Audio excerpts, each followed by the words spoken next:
அனைவருக்கும் மாலை வணக்கத்தை தெரிவித்துக் கொண்டு இந்த யுஜிசி நெட் அண்ட் செட் எக்ஸாமினேஷனுடைய தேர்வுக்கு தயார்படுத்தி கொண்டிருக்கின்ற உங்கள் அனைவரும் முதலிலே என்னுடைய வாழ்த்துக்களை நீங்கள் தேர்வில் வெற்றி பெறுவதற்கு தெரிவித்துக் கொள்கிறேன்.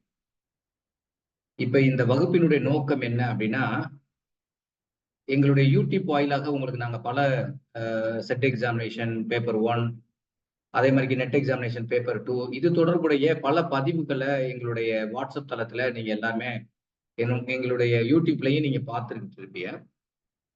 அதுல நிறைய பேர் என்ன அப்படின்னா, சார் இதுக்கு ஒரு டெமோ கிளாஸ் எப்படி எக்ஸாமினேஷன் நீங்க ப்ரிப்பேர் பண்ணணும் அப்படின்றத பத்தி ஒரு டெமோ கிளாஸ் நீங்க எடுங்க அப்படின்ற அடிப்படையில அவங்க சில பேர் எனக்கு வந்து பர்சனலா அதுல இருக்கக்கூடிய போன் நம்பரை பார்த்துட்டு சொன்னதுனால பிசிக்கல் எஜுகேஷனுக்கு நீங்க எப்படி தேர்வுக்கு தயார்படுத்தணும் அப்படின்ற அடிப்படையில இந்த கிளாஸ் நம்ம ஏற்பாடு பண்ணிருக்கோம். அதாவது இது எந்த வகையிலையும் நீங்க வந்து வகுப்புல ஜாயின் பண்ணணும் அப்படின்ற அடிப்படையில இந்த டெமோ கிளாஸ் இல்லை. அதனால தெளிவா புரிஞ்சுக்குங்க. நீங்க முதல்ல தேர்வுக்கு எப்படி தயார்படுத்தணும், பிசிக்கல் எஜுகேஷனை நீங்க எப்படி ப்ரிப்பேர் பண்ணுனா நீங்க எக்ஸாமினேஷன்ல சக்சஸ் பண்ண முடியும் அப்படின்ற அடிப்படையில அதற்கான ஒரு மோட்டிவேஷன் கிளாஸா எங்களுடைய ஏசிசி மையத்தினுடைய சார்பாக இந்த வகுப்பை ஏற்பாடு செய்திருக்கிறோம். பல பேர் கேட்டுக்கொண்டதற்கு எனக்கு இப்ப என்ன அப்படின்னா, நம்மளுக்கு வந்து ஒரு கல்லுல 2 மாங்காய் அப்படின்றது நீங்க எல்லாருமே கேள்விப்பட்டிருப்பீங்க.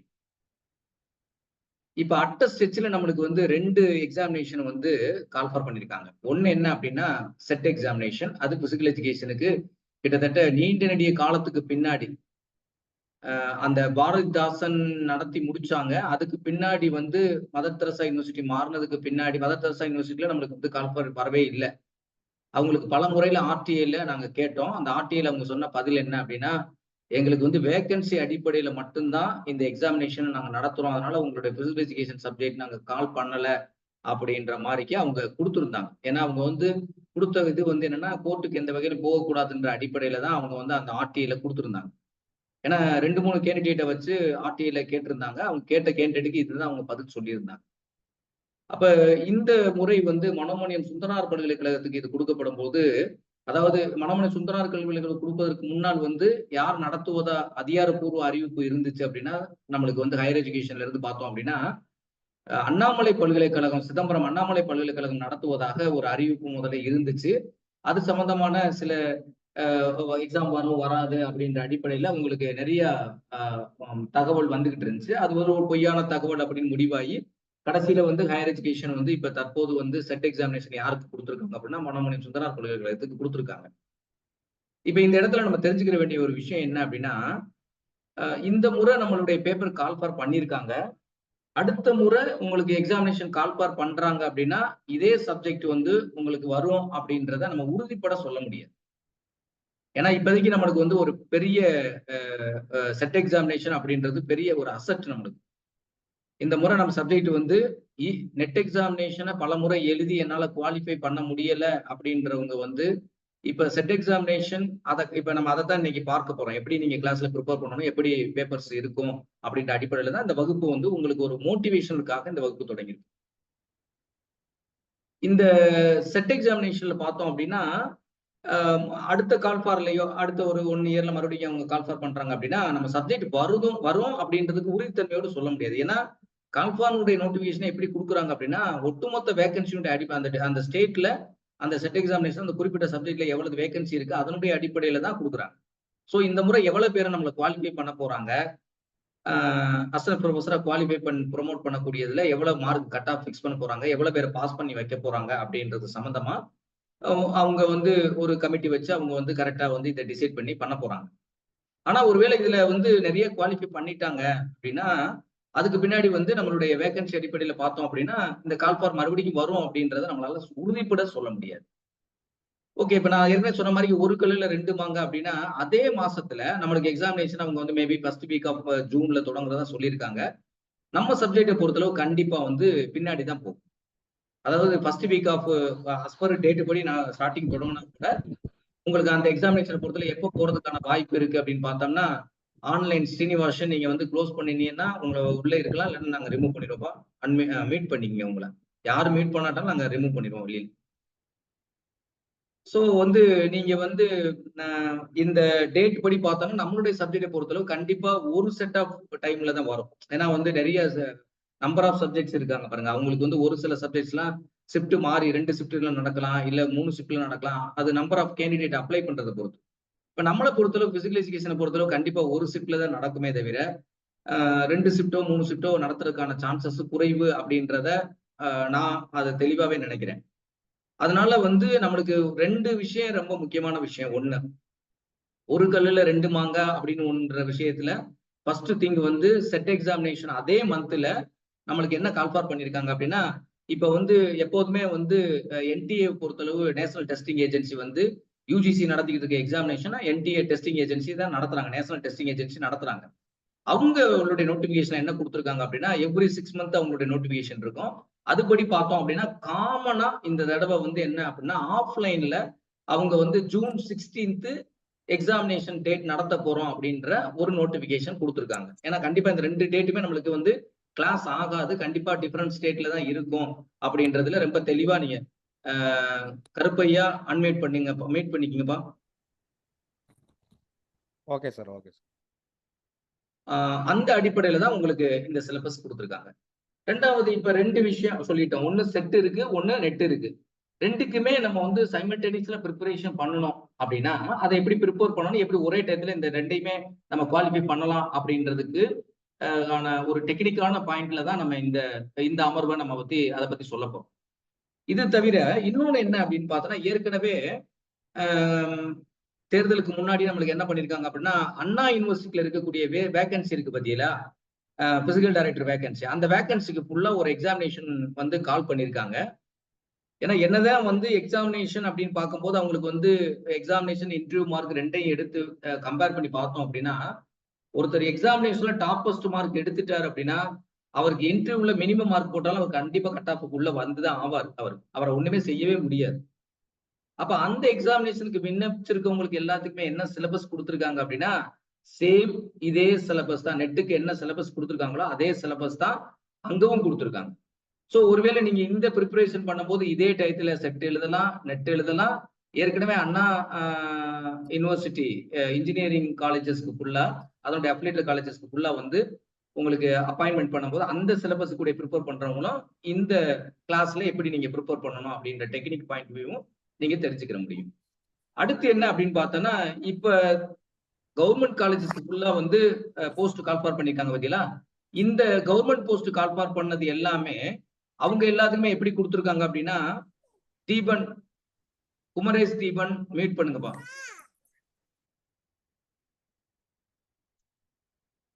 இனி யாரும் மீட் பண்ணாம இருந்தீ அப்படின்னா நான் கண்டிப்பா சொல்ல மாட்டேப்பா, ரிமூவ் பண்ணிடுவோம்ப்பா. ஏன்னா எனக்கு டிஸ்டர்பன்ஸா இருக்கக்கூடாது அப்படின்றதுக்காக நான் ரிமூவ் பண்ணிடுவேன் கண்டிப்பா.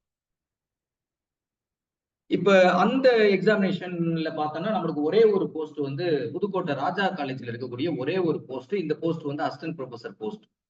அந்த போஸ்ட்டுக்கு ஒரு போஸ்ட்டுக்கு நம்மளுக்கு கால்ஃபார் பண்ணிருக்காங்க. அதனுடைய சிலபஸ் என்ன அப்படின்னு பார்த்தோம்னா, இதே சிலபஸ் தான் கொடுத்துருக்காங்க. அது டிஸ்கிரிப்டிவ் டைப்லயும் நம்ம எழுத போறோம். அதனால அது ஒரு மெத்தட் ஆஃப் இது. ஆனா பட் வந்து அதனுடைய சிலபஸ் எல்லாம் பிசிக்கல் எஜுகேஷன்ல இந்த சிலபஸை பேஸ் பண்ணி தான் நம்மளுக்கு இருக்கிறதுனால, சோ அந்த எக்ஸாமினேஷன் காரணம் மூலமே நீங்க யாராவது விண்ணப்பிச்சிருக்கீங்க அப்படின்னா இந்த வகுப்பு வந்து உங்களுக்கு ரொம்ப யூஸ்ஃபுல்லா இருக்கும். சோ இப்போ வந்து ஏற்கனவே செட்டை பொறுத்தளவு நம்மளுக்கு இப்ப எப்படி வரப்போகுது, நெட் எல்லாம் வர்றதுனால 2 ஒரே டயத்துல வர்றதுனால நம்ம ஈஸியா ப்ரிப்பேர் பண்றதுக்கான சான்சஸ் இருக்கு. சோ எப்படி வந்து இந்த நெட்டுக்கும் செட்டுக்கும் ப்ரிப்பேர் பண்ணணும், இந்த 2 எக்ஸாமினேஷனுக்கு என்ன வேரியேஷன்ஸ் இருக்கும் அப்படின்னு நீங்க பாத்தீங்க அப்படின்னா, சாதாரணமா இப்போ வந்து செட்டோ நெட்டோ நீங்க எடுத்து பாத்தீங்க அப்படின்னா, நம்மளுடைய பிஜிடிஆர்பி எக்ஸாமினேஷனோ இல்ல பிசிக்கல் ட்ரெய்னர் ஆபீஸ்க்கு நடக்கக்கூடிய எக்ஸாமினேஷனோ அதுல கேட்கக்கூடிய வினாக்கள் மாதிரிக்கு உங்களுக்கு இதுல கேட்க மாட்டாங்க. ஏன்னா இதுல எத்தனை டைப் ஆஃப் கொஸ்டின் இருக்கு அப்படின்னு பார்த்தோம்னா, ஒவ்வொரு யூனிட்லயுமே 6 டைப் ஆஃப் கொஸ்டின் எடுப்பான். இப்ப ஃபர்ஸ்ட் யூனிட் எடுத்துட்டீங்கன்னு வச்சுங்களேன், principles and history of physical education அப்படின்னு வச்சுங்களேன், அதுல இருந்து உங்களுக்கு 6 கொஸ்டின் செலக்ட் பண்ணுவாங்க. இது வந்து அண்ணா யூனிவர்சிட்டி எழுதுறவங்களுக்கு இப்படி கொஸ்டின் இருக்காது, பேட்டர்ன் இப்படி இருக்காது. அதே மாதிரி வந்து பிசிக்கல் எஜுகேஷன்ல இப்ப கால்ஃபார் பண்ணிருக்கக்கூடிய கவர்மெண்ட் ஆர்ட்ஸ் காலேஜ்ல கால்ஃபார் பண்ணிருக்க, ராஜா காலேஜ்ல கால்ஃபார் பண்ணிருக்க பிசிக்கல் எஜுகேஷன் டிபார்ட்மெண்ட்டுக்கான போஸ்ட்டுக்கு அப்படி கொஸ்டின் இருக்காது. ஆனா நெட் செட்டை பொறுத்தளவு உங்களுக்கு வந்து என்ன அப்படின்னா, ஒவ்வொரு டாபிக்லயுமே ஒவ்வொரு யூனிட்லயுமே 6 டைப் ஆஃப் கொஸ்டின் கேட்க போறாங்க. அந்த 6 டைப் ஆஃப் கொஸ்டின் எப்படி கேட்பாங்க, ஏற்கனவே நீங்க நெட்டுக்கோ ப்ரிப்பரேஷன் பண்ணிக்கிட்டு இருக்கவங்களுக்கு பிரச்சனை கிடையாது. அவங்களுக்கு வந்து சில கோர் பாயிண்ட் மட்டும் நீங்க தெரிஞ்சுக்கிட்டு அதனுடைய அடிப்படையில உங்களுடைய ப்ரிப்பரேஷன் பண்ணாவே நீங்க சக்சஸ் பண்ண முடியும். ஒன்றும் பெரிய கஷ்டமா இருக்காது. ஆனா நெட்டுக்கும் செட்டுக்கும் நம்ம கம்பேர் பண்ணி பார்க்கும்போது செட்டை பொறுத்தளவு நெட்டு அளவுக்கு ஸ்டாண்டர்டைஸ்டு இருக்குமா அப்படின்னா கண்டிப்பா ஸ்டாண்டர்டு வந்து அந்த அளவுக்கு ஒரு பெரிய, ஏன்னா அவங்க வந்து 2 ஷிஃப்ட் எடுக்கணும் அந்த மாதிரி எல்லா லெவல்லையும் எழுதுறதுனால ஒரு ஸ்டாண்டர்டு மீன்ஸ்ல என்ன சொன்னா அதுக்காக வந்து செட்ல தரம் இருக்குன்னு நான் சொல்லல. கொஸ்டினை பொறுத்தளவு ரொம்ப ஒரு டெப்த் கான்செப்டுக்குள்ள போக மாட்டாங்க. அதுதான் வந்து ஸ்டாண்டர்ட்னு நான் சொல்றேன். கோர் கான்செப்ட் விட்டு வெளியில போக மாட்டாங்க. செட்டும் கோர் கான்செப்ட் விட்டு வெளியில போக மாட்டாங்க. நெட்டும் கோர் கான்செப்ட் விட்டு வெளியில போக மாட்டாங்க. ஆனா பட் இன்டெப்த் கொஸ்டின்ஸ் வந்து அதிகமா இருக்கும் நெட்ல. ஆனா செட்டில் அப்படி கிடையாது. நீங்க ப்ரீவியஸ் இயர் செட் பேப்பர்ஸ் எடுத்து பார்த்தாலும் கூட இந்த 6 டைப் ஆஃப் கொஸ்டின்ஸ் ஒண்ணு அவங்க நிறைய கவர் பண்ணல. ஏன்னா அப்ப வந்து கொஸ்டின் நம்பர்ஸ் கம்மியா, ஏன்னா 50 கொஸ்டின்ஸ் இருந்த டயத்துல தான் செட் இருந்துச்சு. அதுக்கு பின்னாடி செட்டே வரல. ஏன்னா பேப்பர் அதுல மொத்தம் 3 பேப்பர் இருக்கும். அப்ப நெட் எக்ஸாமினேஷன் எப்படி இருந்துச்சோ அதே மாதிரி இருந்த டயத்துல மட்டும் தான் வந்தது. பேப்பர் 1 50 மார்க்ஸ், பேப்பர் 2 வந்து 50 மார்க்ஸ். ஸோ பேப்பர் 3 வந்து டிஸ்கிரிப்டிவ் டைப்ல எழுதுவோம். அப்போ இருந்ததுனால அந்த 50 கொஸ்டின்ஸ்ல பார்த்தோம்னா எல்லா கொஸ்டினுமே இந்த 6 டைப் ஆஃப் ஏரியால கேட்டிருக்காங்க அப்படின்னா செட்டை பொறுத்தளவு அப்படி கேட்கல. அதனால நம்மளும் அந்த மாதிரி எதிர்பார்க்கலாம். செட்டை பொறுத்தளவு வந்து எல்லாமே வந்து இந்த 6 டைப் ஆஃப் கொஸ்டின்ல கேட்கறதுக்கான சான்சஸ் இருக்கா அப்படின்றத இப்ப நம்ம ஒன் பை ஒன்னா பார்ப்போம். அந்த கொஸ்டின் என்ன கொஸ்டின்றது மாடலோட பார்க்க போறோம். அப்படி கேட்பாங்கன்றதுக்கு கிடையாது. ஆனா என்னை பொறுத்தளவு நான் என்ன எக்ஸ்பெக்டேஷன் பண்றேன் என்னுடைய அனுபவத்துல, கொஸ்டினை பொறுத்தளவு இந்த முறை யூஜிசியை விட ரொம்ப ஸ்டாண்டர்டா இருக்கும் அப்படின்றது நான் நினைக்கிறேன். ஏன் நினைக்கிறேன் அப்படின்னா, நீங்க அவ்வளவு சீக்கிரமா செட் எக்ஸாமினேஷனை நம்ம வந்து ப்ராப்பர் நீங்க வந்து மார்க் டெஸ்ட் எழுதி ப்ராப்பரா கோர் கான்செப்ட் அண்டர்ஸ்டாண்ட் பண்ணி அப்படி நீங்க போனா மட்டும்தான் எக்ஸாமினேஷன்ல நீங்க குவாலிஃபை பண்ண முடியும். இல்ல நம்ம ஏற்கனவே நெட் எக்ஸாமினேஷனுக்கு ப்ரிப்பேர் பண்ற மாதிரி ஏதோ நம்ம வாட்டுக்கு சப்ஜெக்ட் லைட்டா தெரிஞ்சுட்டு நம்ம போவோம் அப்படின்னு நீங்க போனீங்க அப்படின்னா குவாலிஃபை பண்றதுன்றது ரொம்ப கஷ்டம். செட்டிலே குவாலிஃபை பண்றது கஷ்டம். ஏன்னா செட்டுக்கு இன்னொரு ஆப்ஷன் நான் சொல்லிட்டேன். இன்னொரு முறை கால்ஃபர் வருமா அப்படின்றத 100% நம்ம சொல்ல முடியாது. ஏன்னா இந்த முறையே நமக்கு வந்ததை பயன்படுத்தி நம்ம எக்ஸாமினேஷன்ல கிளியர் பண்ணணும். ஸோ அந்த அடிப்படையில எப்படி நீங்க ப்ரிப்பேர் பண்ணா இதை ரெண்டையுமே ஒரே டயத்துல அட்டஸ்டெச்ல நம்ம அடிக்க முடியும் அப்படின்னு பார்த்தோம்னா பேப்பர் 2 பொறுத்தளவு இப்ப இருக்கக்கூடிய டெஸ்டிங் ப்ரொசீஜர் அப்படின்னு பார்த்தோம்னா மொத்தம் வந்து 100 மல்டிபிள் சாய்ஸ் கொஸ்டின் இருக்கும், எம்சிக்யூ டைப். இந்த 100 கொஸ்டின்ல நீங்க எல்லாரும் என்ன பண்ணிடலாம் அப்படின்னா ஒரு 10 கொஸ்டின் சாலிடா அடிக்கலாம். ஏன் 10 கொஸ்டின் சாலிடா அடிக்கலாம்னு நான் சொல்றேன் அப்படின்னா 2 பேராகிராஃப் கொடுத்து அதுக்கு கீழே கொஸ்டின் கேட்பாங்க. ஏன்னா பேராகிராஃப் மேல கொடுத்துருப்பாங்க, கீழே ஒவ்வொரு பேராகிராஃபுக்கு கீழே 5 கொஸ்டின் கொடுப்பாங்க. சரி சார், பேராகிராஃப் கொஸ்டின் என்னால நான் வந்து மீனிங்லாம் அண்டர்ஸ்டாண்ட் பண்ணி அடிக்க முடியாது சார் அப்படின்றது பயப்பட தேவை கிடையாது. உங்களுக்கு அதுல என்ன கொடுக்க போறாங்க அப்படின்னா இந்த 10 யூனிட் இருக்கு பத்தியா, இந்த 10 யூனிட்ல இருக்கக்கூடிய ஏதாவது ஒரு 2 யூனிட்ல இருந்து இந்த 5 மார்க்குக்கு கேட்க போறோம். அப்ப நீங்க படிக்கும் போது கோர் கான்செப்ட் நீங்க தெளிவா படிச்சுட்டு வந்துட்டீங்கன்னாவே நீங்க பேராகிராஃபா படிக்கிறதுக்கு முன்னாடி கொஸ்டினை படிச்சோன்னே அதுக்கு என்ன ஆன்சர்னு உங்களுக்கு கிடைச்சிடும். இப்ப எக்ஸாம்பிள் ஃபார் ஸ்போர்ட்ஸ் ட்ரைனிங்ல வந்து சர்க்கியூட் ட்ரைனிங் அப்படின்னா சர்க்கியூட் ட்ரைனிங் எப்படி கொடுக்கணும் அப்படின்னு ஒரு பேராகிராஃப் கொடுத்துருப்பாங்க. அதுக்கு கீழே 5 கொஸ்டின் கேட்டிருப்பாங்க. இல்ல பிரின்சிபல்ஸ் ஆஃப் ஸ்போர்ட்ஸ் ட்ரைனிங் அப்படின்னா பிரின்சிபல்ஸ் ஆஃப் ஸ்போர்ட்ஸ் ட்ரைனிங் ஒரு பேராகிராஃப் கொடுத்துருப்பாங்க. அதுக்கு கீழே 5 கொஸ்டின் கேட்டிருப்பாங்க. இல்ல வந்து பீரியாடிசேஷன் அப்படின்னு கொடுத்துட்டு பீரியாடிசேஷன் கீழே ஒரு பேராகிராஃப் கொடுத்துருப்பாங்க. அதுக்கு கீழே 5 கொஸ்டின் கேட்பாங்க. ஸோ இந்த மாதிரி அதே மாதிரி எஜுகேஷன் சைக்காலஜில ஏதாவது ஒரு கான்செப்ட் மோட்டிவேஷன் அப்படின்ற ஒரு பொறுத்தளவு கொடுத்துருப்பாங்க. அப்ப இந்த பேப்பர் 2ல வரக்கூடிய 2 பேராகிராஃப் கொஸ்டின்ஸுமே என்ன அப்படின்னா உங்களுக்கு கொடுக்கப்பட்ட யூனிட்டினுடைய 10 யூனிட்ல இருக்கக்கூடிய டாபிக்ல ஏதோ ஒரு டாபிக்ல இருந்தா கொஸ்டின் கேட்க போறாங்க. அப்ப நீங்க எல்லா டாபிக்கினுடைய கோர் கண்டென்ட் அண்டர்ஸ்டாண்ட் பண்ணிட்டீங்க அப்படின்னா அந்த கோர் கண்டென்ட் உங்களுக்கு அண்டர்ஸ்டாண்டிங் இருந்துச்சுன்னா எக்ஸாமினேஷன்ல போய் நீங்க அந்த பேராகிராஃப படிச்சு அதுல இருந்து எடுக்கக்கூடிய கீவேர்ட்ஸை வச்சே நீங்க ஆன்சர் எடுத்துடலாம். ஏன்னா வரிபரியா நீங்க இங்க வந்து கோர் கான்செப்ட் படிச்சுட்டு போறதுனால. ஸோ அப்போ வந்து அந்த 10 மார்க் எல்லாத்துக்கும் பிரச்சனை கிடையாது, எல்லாருமே அட்டன் பண்ணிடுவாங்க.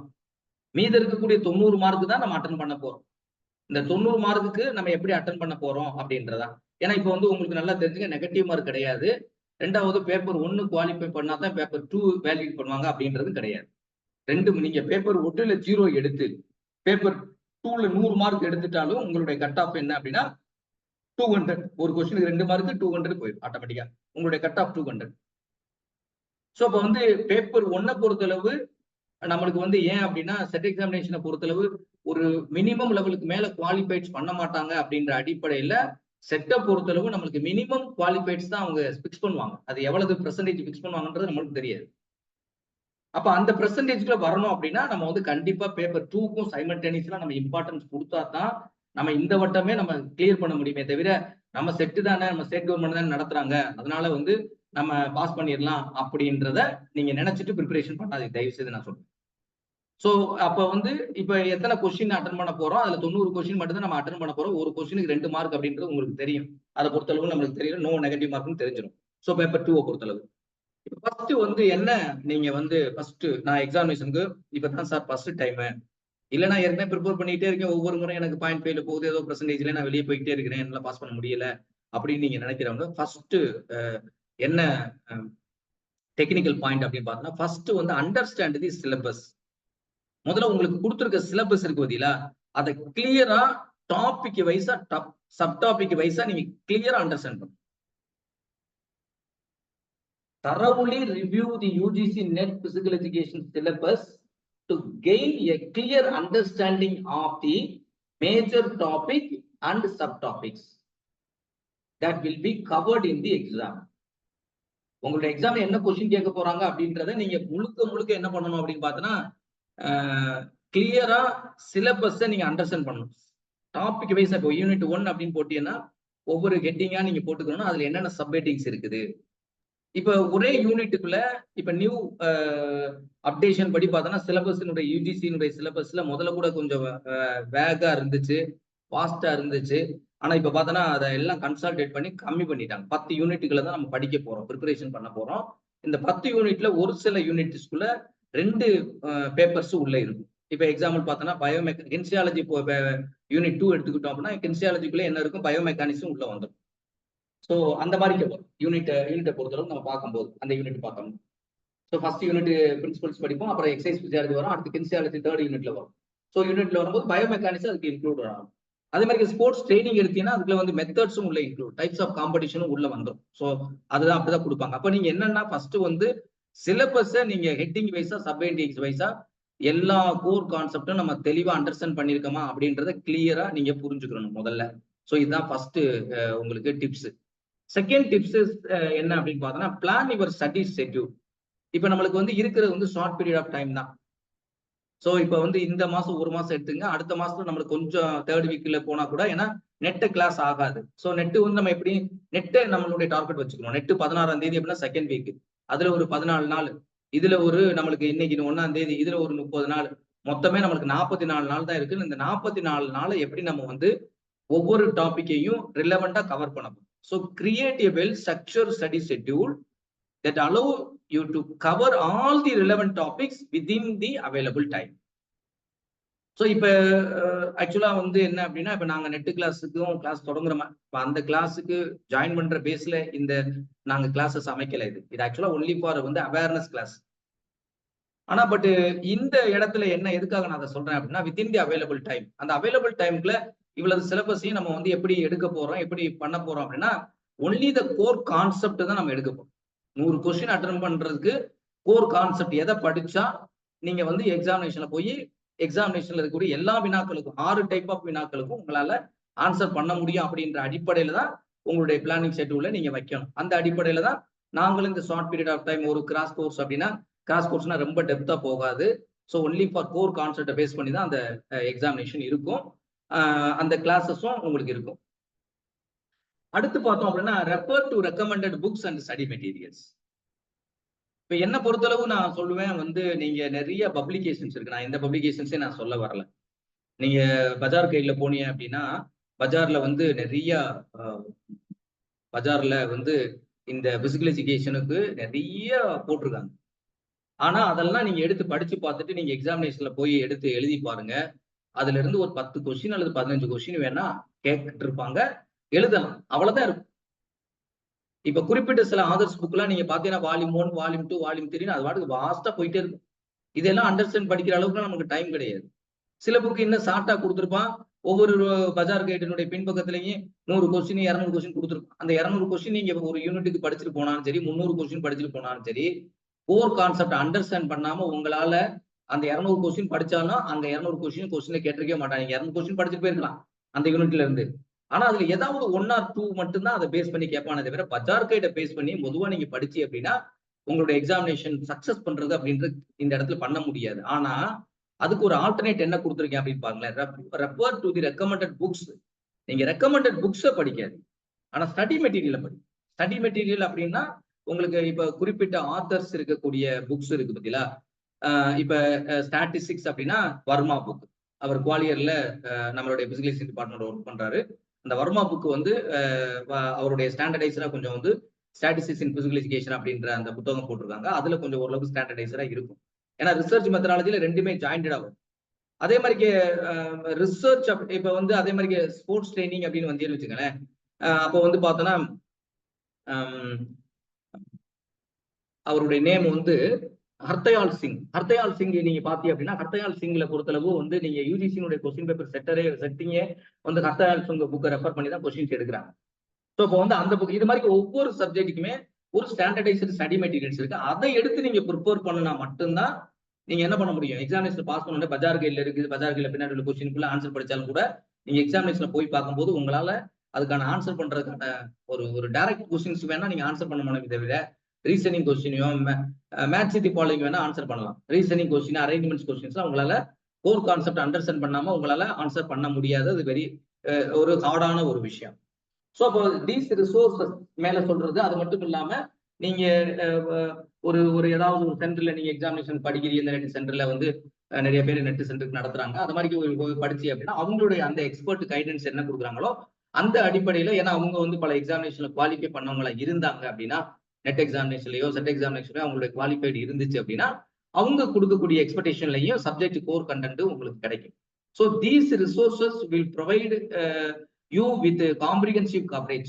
காம்ப்ரிஹென்சிவ் கவரேஜ் நீங்க கவர் பண்ணும்போது நான் சொன்னேன் பார்த்தீங்களா, 2 பேராகிராஃப் கொடுத்து கொஸ்டின் ஆன்சர் கேட்கறாங்க பார்த்தீங்களா, அந்த காம்ப்ரிஹென்சிவ் கொஸ்டின் உங்களால அட்டன் பண்ண முடியும். அது மட்டும் இல்லாம என்ன கொஸ்டின் நம்ம கேட்க வர்றாங்கன்னு நீங்க அண்டர்ஸ்டாண்ட் பண்ணி ஒரு வாஸ்டா நீங்க ஆன்சர் பண்ணணும். வெறும் கொஸ்டின் ஆன்சர் மட்டும் படிச்சுட்டு போனா மட்டும் நம்ம சக்சஸ் பண்ண முடியாது.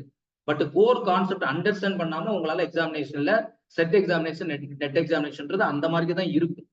ஒரு யூனிட் அப்படின்னா அந்த யூனிட்டோட கோர் கான்செப்ட் உங்களுக்கு தெரியும். So coverage of the subjects and help you gain in depth knowledge. So அந்த மாதிரி கோர்ஸ் ஸ்டடி மெட்டீரியல் நீங்க ஹர்தயால் சிங் புக் ஸ்போர்ட்ஸ் நீங்க எடுத்து சயின்ஸ் ஆஃப் ஸ்போர்ட்ஸ் நீங்க எடுத்து படிக்கிறீங்க. ரிசர்ச்சுக்குன்னா பர்டிகுலர் ஆதர்ஸ் இருக்கிறாங்க. கிட்டத்தட்ட அது 2 வால்யூம்ல இருக்கும். இருக்கிறதுல ஹையஸ்ட் அதிகமானது இருக்கும். முத்துச்சாமி மீட் பண்ணிக்கிறீங்களாப்பா? ஸோ அப்போ அந்த மாதிரி அடிப்படையில் நீங்க ஸ்டடி மெட்டீரியல்ஸை ப்ரிப்பேர் பண்ணலாம். அடுத்து என்ன அப்படின்னு பார்த்தா ரிவ்யூ தி previous year question papers. So இது வந்து வெரி மஸ்ட். நீங்க ரிவ்யூ தி கொஸ்டின் பேப்பர்ஸ் அப்படின்னா ஒரு ரொம்ப வருஷத்துக்கு முன்னாடி இருக்கக்கூடிய கொஸ்டின்ஸ் எல்லாம் நீங்க எடுத்து பாத்தீங்கன்னா ஒரு ஸ்டாண்டர்டைஸ் கொஸ்டின் இருக்கா. நெட் பேப்பரே நீங்க எடுத்து பாத்தீங்கன்னா ரொம்ப சிம்பிளா தான் இருக்கும். இந்த மாதிரி எல்லா டைப்லயும் கொஸ்டின்ஸ் எல்லாம் இருக்காது. ஒரு லாஸ்ட் ஒரு அப் டு ஒரு 10 இயர்ஸ் வரைக்கும். ஏன்னா நம்மளுக்கு வந்து சிலபஸ் மாறினதே இப்போ ஒரு கரண்ட் ஒரு 3 இயர்ஸ்க்குள்ளதான் நம்மளுக்கு சிலபஸே மாத்திருக்காங்க. அப்ப சிலபஸ் பேஸ் பண்ணி நீங்க வந்துச்சு அப்படின்னா ப்ரீவியஸ் இயர்ல வரக்கூடியதெல்லாம் சில இதுல நெக்லெக்ட் ஆகும். ஆனா பட் அதுல உள்ளக்கூடிய சப்ஜெக்டை வச்சுட்டு நீங்க கொஞ்சம் ஓரளவுக்கு previous year question paper attend பண்ணி பாருங்க. சோ அந்த ப்ரீவியஸ் இயர் கொஸ்டின் பேப்பர்ஸ் வந்து இன்னும் வந்து கொஸ்டின் பேப்பர் எப்படி நம்ம கேட்பாங்க, வெறும் சப்ஜெக்டை மட்டும் படிச்சா உங்களால எக்ஸாமினேஷன் பிரசன்டேஷன் பண்ணும்போது கொஞ்சம் கஷ்டப்படுவீங்க. ஆனா ஆன்சர் பண்ணிடலாம். கோர் கண்டென்ட் அண்டர்ஸ்டாண்ட் பண்ணிட்டு போனாவே நீங்க ஆன்சர் பண்ணா செட் அளவுல நான் சொல்றேன். நெட் அளவுல தான் கொஞ்சம் உங்களுக்கு வந்து கொஸ்டினை கொஞ்சம் நல்லா அண்டர்ஸ்டாண்ட் பண்ண வேண்டியது இருக்கும். So familiarize yourself with the pattern and the types of questions asked in previous UGC NET physical education exams, each chapter wise. ஒவ்வொரு சாப்டர் வைஸா எப்படி கொஸ்டின் கேட்டிருக்காங்க அப்படின்னு நீங்க அட்டன் பண்ணும்போது இன்னும் உங்களுக்கு நீங்க ப்ரீவியஸா எக்ஸாமினேஷனுக்கு போறதுக்கு முன்னாடி உங்களுடைய அந்த ஸ்ட்ரென்தன் வந்து நல்லா பண்ணிக்கணும். This will give you an idea of the exam format and help you identify the important topics that you are frequently covered. நீங்க எந்த டாபிக் இம்பார்ட்டன்ட் டாபிக் நம்ம ஃப்ரீக்வெண்டா எந்த டாபிக்கை நம்ம படிக்கணும், எதுல இருந்து கொஸ்டின் கேட்பாங்க அப்படின்ற விஷயத்த உங்களால தெளிவா இந்த ப்ரீவியஸ் இயர் கொஸ்டின் பேப்பர் படிக்கும் போது உங்களுக்கு அந்த ஐடியா கிடைக்கும். ஆனா ப்ரீவியஸ் இயர் கொஸ்டின் பேப்பர் படிக்கிறதுக்கு வெறும் கொஸ்டினா படிச்சா உங்களுக்கு புரியாது. ஃபர்ஸ்ட் வந்து அந்த யூனிட்டுக்கான சப்ஜெக்ட்ஸை தெளிவா படிக்கணும். படிச்சு முடிச்ச பிறகு அதுக்குடைய கொஸ்டின் பேப்பர்ஸை போய் நம்ம சால்வ் பண்ணி பார்க்கணும். அப்படி படிச்சா மட்டும்தான் உங்களுக்கு வந்து அது யூஸ்ஃபுல்லா இருக்கும். இப்ப நான் தொடக்கத்திலே சொன்னேன் 6 டைப் ஆஃப் கொஸ்டின் கேட்டிருக்காங்க அப்படின்னு நான் சொன்னேன். இது சமீபத்துல வந்து 2021ல செகண்ட் ஷிப்ட்ல எடுத்த ஒரு கொஸ்டின் பேப்பர்ல கொடுத்த கொஸ்டின் தான் நான் கொடுத்திருக்கேன். இந்த கொஸ்டின் ஆக்சுவலா என்ன மாடல் அப்படின்னு பார்த்தா, ஒரு கொஸ்டின் மாடலுக்காக தான் நான் இங்க சொல்ல போறேன். இது என்ன கொஸ்டின் அப்படின்னு பார்த்தோம் அப்படின்னா, ஒரு டைரக்ட் கொஸ்டின். இது ஆக்சுவலா யூனிட் 1ல கேட்டிருக்க ஒரு question.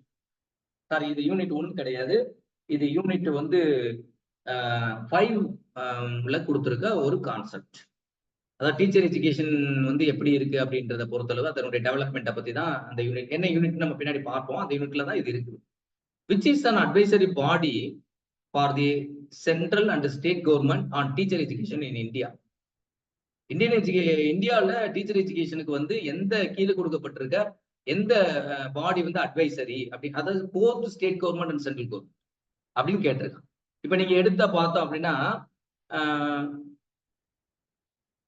National council for teacher education அப்படின்றதான் இதனுடைய சென்ட்ரல் பாடி. ஸோ அதுதான் நம்மளுக்கு வந்து ஆன்சர் அப்படின்னு இங்க கொடுத்துருக்காங்க. ஸோ இது வந்து நான் எதுக்காக கொஸ்டின் நடத்துறதுக்காக நான் இது கொடுக்கல. இது எதுக்காக கொடுத்துருக்கேன் அப்படின்னா, இது வந்து டைரக்ட் கொஸ்டின். ஒரு கொஸ்டினை கேட்டு அதுக்கு கீழே ஆன்சர் கொடுத்துருப்பாங்க. 4 ஆன்சர் கொடுத்துருப்பாங்க. அந்த ஆன்சர்ல ஒரு ஆன்சரை நம்ம செலக்ட் பண்ணணும். ஸோ இது வந்து டைரக்ட் கொஸ்டின். ஸோ இந்த மாதிரி தான் நம்ம வந்து ஸ்டேட் கவர்மெண்ட்ல நடக்கக்கூடிய பிஜிடிஆர்பி எக்ஸாமினேஷனோ இல்ல வந்து டிஎன்பிசி நடத்தக்கூடிய காலேஜ் தொடர்புடைய பிசிக்கல் டைரக்டர் அல்லது லைப்ரரி எக்ஸாமினேஷன் அந்த சம்பந்தமா உள்ள எக்ஸாமினேஷன்ல இந்த மாதிரி தான் கொஸ்டின்ஸ் இருக்கும் அதிகம். So second type of questions அப்படின்றது என்ன அப்படின்னா, இந்த மாதிரி கொடுத்துருப்பாங்க. என்ன அப்படி கொடுத்துருப்பாங்கன்னா, ஒரு ஸ்டேட்மெண்ட் கொடுத்துருப்பாங்க. Increase methodology of ancient Olympics. அதாவது வந்து ஒரு ஏன்சியன் ஒலிம்பிக், பழங்கால ஒலிம்பிக்ல நம்மளுக்கு வந்து கிரேக்கத்துல வந்து ஒரு மிஸ் அண்டர்ஸ்டாண்டிங் இருந்துச்சு. அது என்னன்னா மித்தாலஜி அப்படின்னா என்ன அப்படின்னா மூட நம்பிக்கை அப்படின்னு சொல்லுவாங்க. அந்த மூட நம்பிக்கை இருந்துச்சு. அந்த மூட நம்பிக்கையில என்ன சொல்றாங்க அப்படின்னு சொல்றாங்கன்னா, which relationship of gods, gods கடவுள் இருக்காரு பத்தியில அவரை ஹானர் பண்றதுக்காக தான் ஏன்சியன் ஒலிம்பிக் நடத்தியிருக்காங்க. சோ அப்போ வந்து the got GS with Heera is correct. இந்த ஹீராவுக்கும் ஜிஎஸ்க்கும் என்ன தொடர்பு இருக்கு? ஜிஎஸ் கடவுள் அப்படின்றவர் யாரு? ஹீரான்றது வந்து பெண் தெய்வம். அதாவது பெண்களுக்காக ஆண்களுக்கு நடத்தப்படுற விழா மாதிரியே பெண் தெய்வமான ஹீராவை ஆனர் பண்றதுக்காக ஒரு விழா நடத்திருக்காங்க. ஆனா இந்த ஹீரா யாரு அப்படின்னு பார்த்தோன்னா ஜிஎஸ்னுடைய ஒய்ஃப். சோ அவருடைய ஒய்ஃப். அப்ப இதுல என்ன இங்க கேட்க வர போறாங்க அப்படின்னா, இதுல எந்த ஸ்டேட்மெண்ட் கரெக்ட் அப்படின்றத கேட்க வர்றாங்க. சோ அந்த மாதிரிக்கு வந்து choose the correct answers options கொடுத்துட்டு எந்த கொஸ்டின்ஸ் நம்ம எடுக்கணும் அப்படின்றத கொடுக்க வருவாங்க. சோ அந்த அடிப்படையில நம்ம இந்த கொஸ்டின்ஸை நம்ம ஹேண்டில் பண்ணணும். சோ இது வந்து அதாவது வந்து ஒன் ஆர் கரெக்டா, போத் ஆர் கரெக்டா அப்படின்ற அடிப்படையில உங்களுக்கு கொஸ்டின் பேப்பர். இது சும்மா ஜஸ்ட் மாடல் தான். இது எதுவும் நீங்க ஆன்சர்லாம் இதுல இருந்து எடுக்க வேணாம். ஜஸ்ட் மாடல் தான். நெக்ஸ்ட் கொஸ்டின் எப்படி இருக்கும் அப்படின்னா, arrange in sequence the president of Indian Olympic Association from the last. அவங்க ஒரு இயர் கொடுத்துருவாங்க. அந்த இயர் கொடுத்துட்டு இந்த இயர்ல இருந்து அவங்க, அதாவது வந்து என்னன்னா கீழே கொடுக்கப்பட்டவங்க. அப்படின்னா நீங்க வந்து ஃபர்ஸ்ட் மாடர்ன் ஒலிம்பிக் ஸ்டார்ட் பண்ணதுல இருந்து இன்னைக்கு வரைக்கும் உங்களுக்கு வந்து நடந்த ஒலிம்பிக் அசோசியேஷனுடைய பிரசிடென்ட் யாரு, செக்ரட்டரி யாரு அப்படின்னு நீங்க தெரிஞ்சு வச்சிருக்கணும். ஸோ பொதுவா பிரசிடென்ட்டோ செக்ரட்டரியோ அதனுடைய ஆர்டர் கேட்கலாம். அப்ப இந்த ஆர்டர்ல கொடுத்துட்டு நீங்க கண்டிப்பா எல்லாரும் தெரிஞ்சிருந்தா தான் நீங்க ஆன்சர் பண்ண முடியும். இன்கேஸ் வந்து முக்கியமானவங்க நம்ம தெரிஞ்சு வச்சிருக்கோம் அப்படின்னா அவங்கள பேஸ் பண்ணிக்கிட்டு நீங்க ஆன்சர் எடுக்கலாம். எப்படி இதுக்கு ஆன்சர் எடுக்கணும் அப்படின்றத நம்ம ஒரு கிளாஸஸ் இருக்கும்போது நம்ம தனித்தனியா சொல்லலாம். ஏன்னா இது எடுத்தோம்னா அப்படின்னா அதுவே ஒரு வாஸ்ட் ஏரியாவை போயிடும். ஸோ அதனால அது மாதிரி நம்ம எடுக்க முடியாது அப்படின்றதுக்காக சும்மா எப்படி கேட்பாங்க அப்படின்றத. அடுத்து பார்த்தோம் அப்படின்னா இப்ப 4வது டைப் வந்துருச்சு.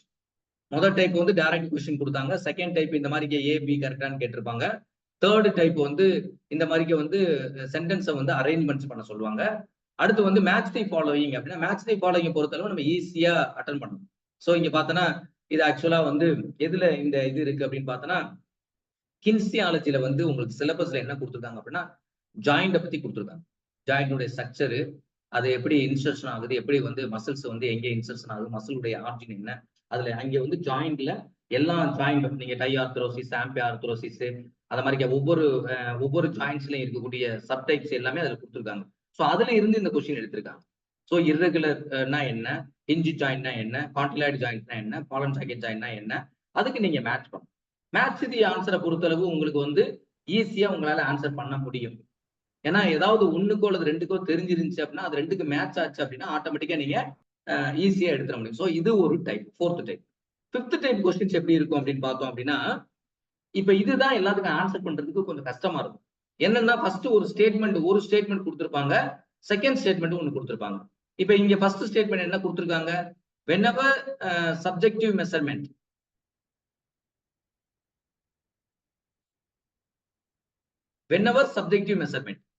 அதாவது சப்ஜெக்டிவ் மெஷர்மெண்ட் அப்படின்னாவே உங்களுக்கு தெரியும். சப்ஜெக்டிவ் மெஷர்மெண்ட்னா என்ன, அப்ஜெக்டிவ் மெஷர்மெண்ட்னா என்னன்னா, இது வந்து ஆக்சுவலா டெஸ்ட் அண்ட் மெஷர்மெண்ட்ல கேட்டிருக்க ஒரு கொஸ்டின். சோ நீங்க சப்ஜெக்டிவ் மெஷர்மெண்ட் அப்படின்னா, அது is called for every effort be made to make the subjective evaluation. So subjective எவாலுவேஷனுக்கு நீங்க ஆல்ரெடி ஏசிசியில் ஏதாவது கிளாஸ் படிச்சிருந்தீங்க அப்படின்னா உங்களுக்கு தெரியும் சப்ஜெக்டிவ் எவாலுவேஷன், அப்ஜெக்டிவ் எவாலுவேஷன் என்னன்னு. ஸோ அப்போ ஃபர்ஸ்ட் பாயிண்ட்ல என்ன கொடுத்துருக்கேன், நீங்க சப்ஜெக்டிவ் மெஷர்மெண்ட் பண்றீங்க அப்படின்னா அது எப்படி பண்ணுவீங்கன்னா, அதோட எவாலுவேஷன் அதை எப்படி மதிப்பீடு பண்ணுவீங்க அப்படின்னா சப்ஜெக்டிவ் மெஷர்மெண்ட் தான். இப்போ உதாரணத்துக்கு வந்து ஒருத்தர் வந்து 50 மீட்டர் டேஸ் ஓட வைக்கிறோம். நீங்களாவே வந்து இவன் இத்தனை 8 செகண்ட் ஓடிப்பான், 9 செகண்ட் ஓடி இருக்கான் அப்படின்னு நீங்களாவே சப்ஜெக்டிவ் எவாலுவேஷன் பண்ணுவீங்க. ஸோ இது வந்து as objective as possible. So ஆனா அப்ஜெக்டிவ் மாதிரிக்கே அதனுடைய அடிப்படையில் இருக்குமே தெரியல, இது பியூர்லி சப்ஜெக்டிவ் பேஸ்ட். ஸ்டேட்மெண்ட் ஒன்ன பொறுத்தவரை என்ன கொடுத்துட்டான், நீங்க சப்ஜெக்டிவ் மெஷர்மெண்ட்னா சப்ஜெக்டிவ் எவாலுவேஷன் இருக்கும் அப்படின்னு தெளிவா சொல்லிட்டா. அப்ப ஸ்டேட்மெண்ட் 1 இஸ் கரெக்ட், நம்ம ஆன்சர் தெளிவா சொல்லிடணும். செகண்ட் ஸ்டேட்மெண்ட்ல என்ன கொடுக்குறான் அப்படின்னா, no amount of objective measurement will replace sound judgement. No amount of objective measurement will replace the sound judgement. நீங்க அப்ஜெக்டிவ் மெஷர்மெண்ட்டுக்கு கொடுக்கக்கூடியது இருக்கு பார்த்தீங்களா, ஆக்சுவலா சப்ஜெக்டிவ் மெஷர்மெண்ட்ல பண்ணக்கூடிய ஒரு விஷயம் அப்படின்றது ராங்கா போறதுக்கு வாய்ப்பு இருக்கு. நான் 8 செகண்ட் கொடுத்துருக்கேன், ஆனா நான் ஸ்டாப் வாட்ச் கிளிக் பண்ணி பார்க்கும்போது எனக்கு வந்து 7 செகண்ட் தான் உங்களுக்கு வந்திருக்கு. அப்ப டிஃபரன்ஸ் வந்து 2 செகண்ட்ஸ் வருது. அப்ப ஆட்டோமேட்டிக்கா என்ன சொல்றான், no amount of objective measurement we replace this sound judgement. Objective judgement replace பண்ண கூட இதுக்கு ஒரு ஜட்மெண்ட் பண்றதுக்கான ஒரு வாய்ப்பு கிடையாது. பட் அதனுடைய ஃபாலோ என்ன கொடுக்குறாங்க, not is there anything wrong with subjective judgment. So subjective ஜட்மெண்ட்ல எனிதிங் ராங்னு கொடுத்ததுனால statement 2 is true. But subjective measurement மேல சொன்னது அதுக்கு அகேன்ஸ்டான ஸ்டேட்மெண்ட் கீழே கொடுத்துருக்கிறதுனால இந்த ஸ்டேட்மெண்ட் அந்த ஸ்டேட்மெண்ட்டுக்கு சப்போர்ட் பண்ணல. அப்ப போத் ஸ்டேட்மெண்ட் ஆர் கரெக்ட். ஏன்னா மேல சொல்றது சப்ஜெக்டிவ் மெஷர்மெண்ட் பத்தி சொல்லிட்டான், அதுக்கு சப்போர்ட் பண்ற மாதிரி கீழே உள்ள சென்டென்ஸ் இருந்துச்சு அப்படின்னா both are correct. So A is statement 1 is correct explanation of statement 2 நம்ம கொடுக்க முடியும். சோ அதுக்கு அகைன்ஸ்டான ஒரு அப்ஜெக்டிவ் மெஷர்மெண்ட் பத்தி அங்க பேசிட்டு, சோ சப்ஜெக்டிவ் மெஷர்மெண்ட் எப்பவுமே நீங்க ராங் தான் ஆன்சர் அப்படின்னு நம்ம கொடுக்கறதுனால இந்த ஆன்சர் நம்மளால எடுக்க முடியாது. சரியா? சோ இது வந்து ஒரு டைப் ஆஃப் क्वेश्चन. அடுத்து பார்த்தோம் அப்படின்னா பேராகிராஃப் கொடுத்து, இப்ப ஆக்சுவலா இது வந்து எந்த இதுல இருந்து பேராகிராஃப் கொடுத்துருக்காங்க அப்படின்னு பார்த்தா ஹெல்த் எஜுகேஷன்ல கொடுக்கக்கூடிய யூனிட்ல இருந்தா இந்த பேராகிராஃப் கொடுத்துருக்காங்க.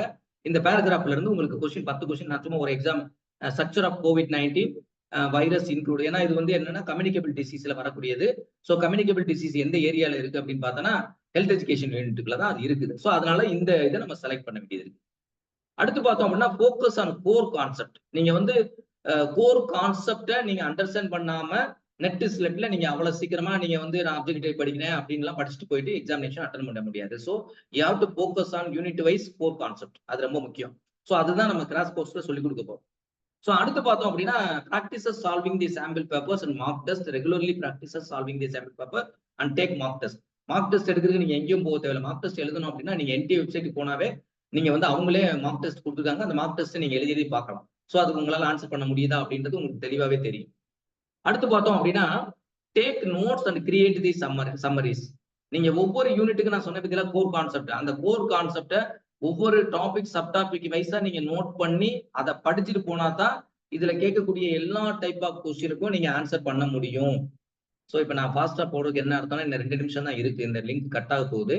ஸோ அதனால அதுக்குள்ள குடிக்கிறதுக்காக நான் கொஞ்சம் ஃபாஸ்டா சொல்லிடுறேன். நான் என்ன சொல்ல வந்ததை தெளிவா சொல்லிடுறேன். ஸோ இப்போ வந்து இன் கரண்ட் ட்ரெண்ட் டெவலப்மெண்ட் நீங்க எல்லாத்துலயுமே கரண்ட் ட்ரெண்ட் எக்ஸாம்பிள் ஃபார் வந்து ரிசர்ச்சா இருக்கட்டும், ஸ்டாட்டிஸ்டிக்ஸா இருக்கட்டும், அதே மாதிரி வந்து ஸ்போர்ட்ஸ் ட்ரைனிங்கா இருக்கட்டும், எல்லாத்துலயும் நீங்க என்ன பண்ணணும், stay informed about the recent trend research and development in the field of physical education. அதே மாதிரி ஸ்போர்ட்ஸ் ட்ரைனிங் அதெல்லாம் எல்லாமே என்னன்னா நீங்க ரீசன்ட் ட்ரெண்ட் வந்து தெரிஞ்சுட்டு போனா தான் எக்ஸாமினேஷன் அதனுடைய அடிப்படையில் தான் பழைய கான்செப்ட் நான் படிச்சு போறேன், பழைய புக்கை படிச்சு போனீங்கன்னா அந்த கான்செப்டுக்குலாம் இப்ப கேட்க மாட்டான். இப்ப வந்து ஆக்சுவலா லிமிடேஷன் நம்ம சொல்லிக்கிட்டே இருக்கோம்.